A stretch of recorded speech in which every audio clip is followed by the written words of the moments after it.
Hola, ¿cómo están? Soy el profesor Rodolfo Márquez S. de la Unidad Educativa Generalísimo Francisco de Miranda en Aguanagua, Estado Carabobo, Venezuela, siempre activos para ustedes. El día de hoy vamos con la cuarta clase de Historia de Venezuela para segundo año. Ya hemos hablado de la creación del Estado Nacional, hemos hablado de la política y la parte legal de la Venezuela de 1830 y también de la economía de la Venezuela de 1830.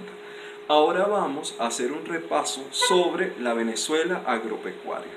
Venezuela se divide históricamente en un periodo indígena, un periodo colonial y un periodo republicano. Este periodo republicano se divide en la etapa agropecuaria y la etapa petrolera. Venezuela agropecuaria y Venezuela petrolera. Hoy comenzaremos a hablar sobre Venezuela agropecuaria, destacando el aspecto económico.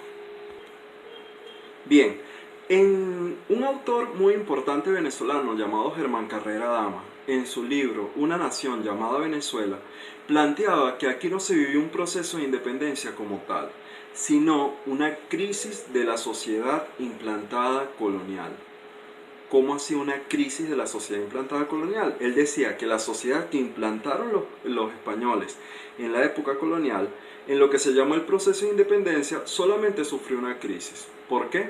Porque de los tres objetivos, que eran poder político para los blancos criollos, igualdad para los mestizos y libertad para los esclavos, inmediatamente solo se cumplió uno: poder político para los blancos criollos.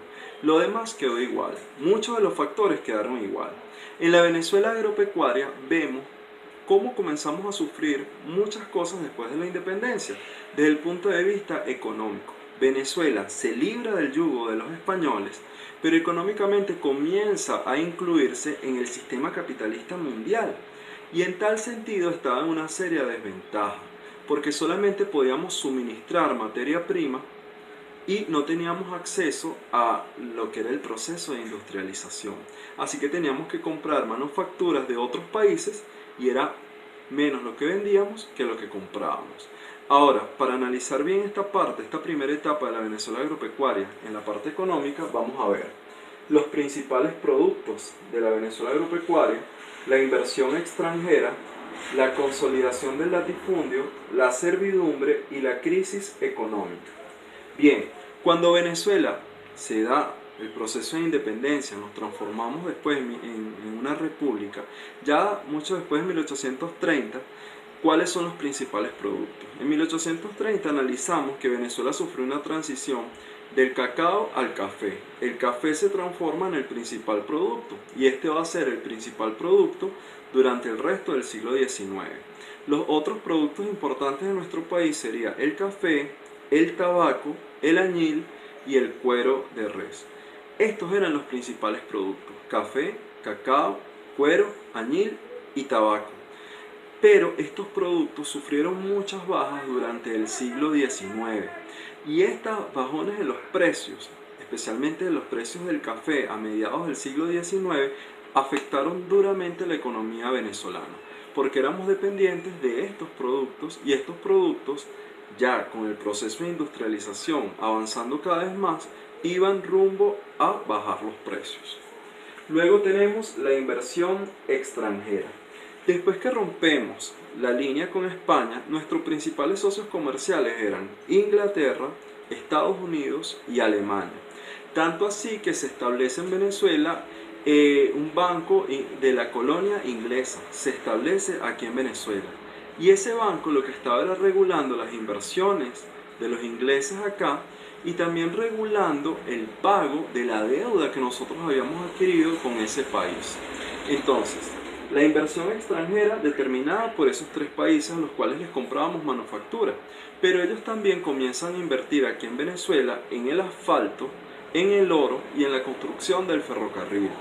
Ustedes dirán, si aquí no hay ferrocarril, uno de los grandes logros del siglo XIX venezolano fue la creación de un ferrocarril, que después en el siglo XX vamos a perder, como lo veremos en futuras clases.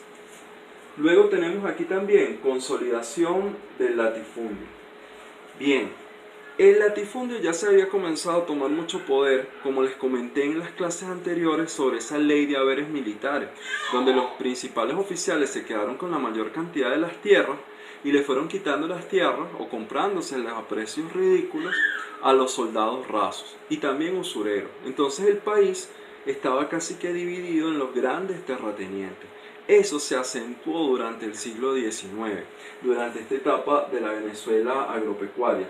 Se consolida el latifundio y ahí aprovecharon de todas estas tierras baldías, todas estas tierras sin dueño, fueron adquiridas por el gobierno de turno para hacerse mucho más fuertes.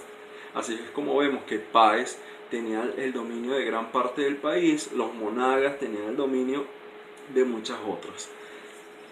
Luego tenemos la servidumbre. Después, primero estaban afectados por ese decreto de Carúpano que le dio la libertad a muchísimos esclavos. Y después, en esta parte de la Venezuela agropecuaria, en 1854, veremos cómo uno de los hermanos monagas le otorga la libertad a los esclavos. Se crea la ley de abolición de la esclavitud. Pero esto no fue bien pensado. Es decir, fue excelente que le dieran... que emitieran la abolición de la esclavitud, pero no se creó una estructura para acoger a todos estos esclavos. Entonces estos esclavos libres estaban sin trabajo y muchos de los hacendados se aprovecharon de eso. Y entonces les daban tierras, les permitían vivir dentro de sus tierras y que ellos la trabajaran, pero tenían que estar dispuestos a trabajar siempre para ellos. Y muchas veces se les pagaba muy poco y se les pagaba con un tipo de papel moneda que solamente podían canjear en la misma hacienda. Es decir, te pagaban y tú solamente podías usar eso para comprarle cosas a tu jefe. Entonces se creó un fenómeno de la servidumbre en todo el siglo XIX venezolano, donde salieron perjudicados fueron ellos. Entonces ya no eran esclavos, pero ahora eran servidumbre, donde ganaban algunas veces mucho menos, porque a los esclavos se les garantizaba la vivienda y la alimentación. Y en esta parte de la servidumbre lo que les pagaban algunas veces no les alcanzaba ni para alimentarse. Y luego tenemos crisis económica. Durante todo el siglo XIX, Venezuela, siendo un país agropecuario, dependiendo de los productos que ya les mencioné anteriormente, se vio azotada por múltiples guerras civiles, incluyendo la Guerra Federal, que veremos más adelante, y que fue una de las guerras más sangrientas que se vivió en nuestro país. Estas guerras mantuvieron azotada a la población venezolana y no permitieron el progreso, porque cada vez que hay una guerra civil se da entre las plantaciones, se da entre las calles, entonces se pierden tierras fértiles, se pierde ganado y demás, y los soldados son alimentados por ese ganado. Entonces las guerras mantenían atrasado al país. La caída de los precios internacionales de productos como el café mantenían atrasado al país, además que múltiples epidemias como la del cólera que azotó a Venezuela a mediados del siglo XIX también mantenían afectado. Entonces todo eso mantuvo el siglo XIX en una perpetua crisis económica que se fue restableciendo ya para el gobierno de Antonio Guzmán Blanco, y después el gran salvador sería el petróleo. Pero bien, aquí terminamos la primera clase sobre la Venezuela agropecuaria, en el aspecto económico. Espero que la hayan disfrutado. Ya al tener todo esto, ¿qué vamos a hacer nosotros a continuación? Vamos a hacer un resumen sobre la economía de la Venezuela agropecuaria, destacando los principales productos, la inversión extranjera, latifundio y la crisis como un factor determinante. Esto fue toda la clase del día de hoy, espero que la hayan disfrutado, sigan cuidándose, soy el profesor Rodolfo Márquez S. Muchas gracias.